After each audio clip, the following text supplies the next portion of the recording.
I was 18 years old. I was sitting in the car with my cousins and we were driving on the road from Sanandaj towards Camieran. We were going at a high speed. Suddenly, a car appeared in front of us and we collided with it. At that moment when the car came in front of us, my head hit the iron and in a brief moment, my soul left my body. I felt very light. I saw myself moving in a path, a channel. Everything there was white. In that path, I was moving involuntarily. It was as if someone was pushing me. I had not realized what had happened at all.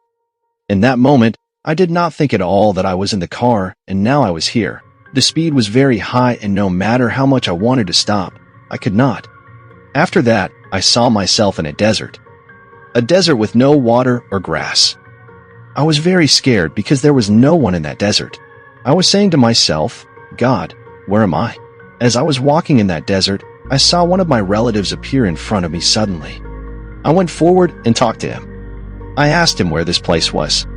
Without talking to me because we communicate with words in the world, in a way that it seemed his heart was connected to mine. He conveyed the meaning to me and I understood that I was in a very difficult place. That familiar person was someone who had died before these events. He was making me aware of the difficulty of that place. I understood that I was dead. I was no longer in this world. After hearing that, I felt lonely. I did not know what in that place was supposed to help me. Who could help me? After seeing that familiar person, suddenly I moved away from him and continued on my way. I reached a height. There were very large houses there. I had never seen houses like that before. They were so large that they are indescribable. The houses we have in this world are like a drop in the sea compared to those houses. I went up to the height. I was happy that I had finally found a place in that desert. I entered there. Many people were sitting next to a pool of water. They were wearing white clothes. Some of my relatives were also there, and I recognized them. They were radiating light.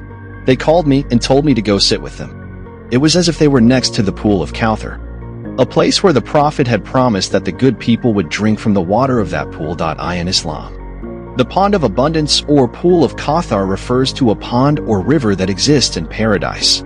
The traditional Muslim belief is that on the Day of Judgment, when people will be resurrected, they will rise in great thirst and be eager to quench it in an atmosphere of chaos. Then, Muhammad would be the one privileged by God to respond to the pleas of believers to quench their thirst by offering them a cool and refreshing drink from the pond. I was very happy that I could find that place in the desert. They gave me some of that water. The water was so clear that it cannot be described. As I sat in that place, I turned my head. I saw large prisons with narrow and short cells. In each part, people were imprisoned there. The prison was so vast that the end of it was not visible. Fear engulfed my entire being. I went forward and saw those people up close who were jumping up and down in a terrifying manner. They were in torment and suffering. One of them was one of my acquaintances. I asked him, "Why are you here? What happened that you were suffering here? You used to pray. You were a person of the mosque. You were fasting. You were a person of the Quran and the Ahlul Bayt." Who are Ahlul Bayt?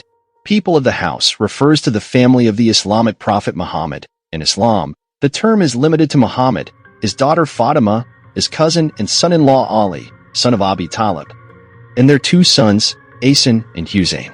A common Sunni view adds the wives of Muhammad to these five.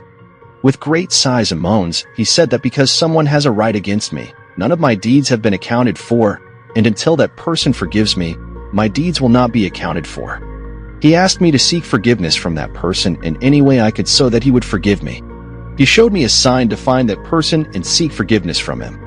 After this incident, it was as if I was in a bubble, and I went from one bubble to another and came out of that place. I went back to that same desert. I was walking and wandering. I saw a very radiant lady there, a woman whose beauty and perfection and fragrance captivated my senses. By seeing her, my hands and feet trembled. It seemed like I already knew that sacred woman. I ran towards that woman. It was as if she was calling me too. She was saying, "Come to me, come to me." As soon as I saw this scene, with great enthusiasm, I went towards that radiant woman and approached her. The grandeur of that woman was so great that I fell to the ground involuntarily. I was crying. It was as if I had become hopeless of everything and I had no more strength, so I sought refuge in that woman. I told her about my condition. I said, "I have come to this place. There is no one to guide me. It is a very difficult place for me. I am under pressure. Guide me." The woman threw her dress over my head. The dress was extremely white and radiant. It was as if I lost myself again. I do not know what happened, but I found myself again in a great light. I came out of that desert. That light was similar to the light I mentioned at the beginning of my experience. A strange calmness enveloped me. I also insisted that I should not go to another place from that luminous place. I wish I could give the whole world away, but I could still be in that luminous place. After a few moments, I saw myself in the hospital. My father, my mother, my relatives, and the doctors were all there and expressing joy. When I was in a coma, my cousin's daughter was feeding milk to the kittens in the hospital courtyard.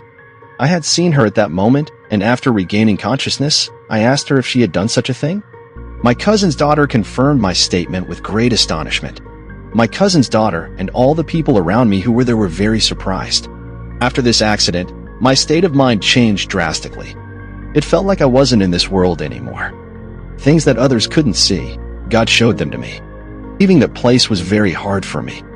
But I am happy that I experienced such a thing. I understood how I can be a good human, what things I must do, and how I can show kindness to people. Pointed the address the individual had given me and told them about the acquaintance. The individual was surprised at how I figured out the whole story. That acquaintance had belittled themselves in front of a group to show a false image.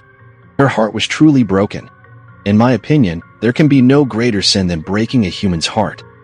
I am grateful to God that in these 8 years, I didn't let any wrongdoing burden me. The information I have, I find death sweeter than honey because a human comes to terms with reality as it is. This experience is just one of the experiences of near-death individuals.